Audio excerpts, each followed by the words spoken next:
Hello guys and welcome to a new brand video. In today's tutorial I'm going to show you how to name your repository on GitHub. So the first thing to do is to open your web browser, either if it was Google Chrome, Mozilla Firefox, Microsoft Edge or any web browser that you are using. After that you will need to go to github.com. And now we will need to create an account so we can be able to use the GitHub services. So basically all we need to do is to click on sign up and then it will redirect us to the sign up page.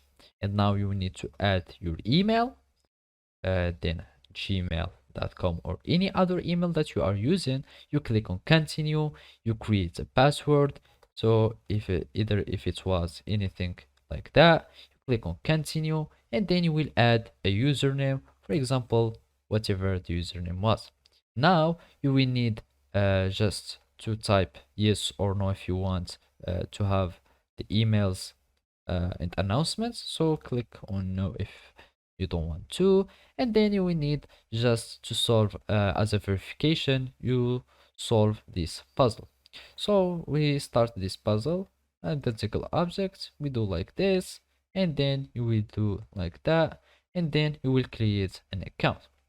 So basically after you create an account, all you need to do is to verify your email by having copying the code that will be sent to your email, and then you will just paste it here and you will be able to create a new account on GitHub.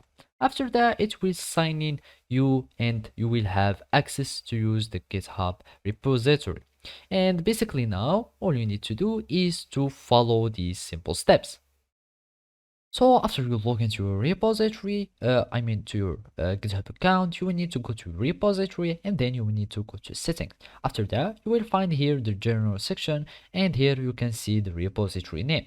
So basically, you will need just to add the name that you want, then you will click on rename and you will have your repository that will be changing the name successfully. So basically, this is how you can name your repository on GitHub. Thank you for watching and see you next time.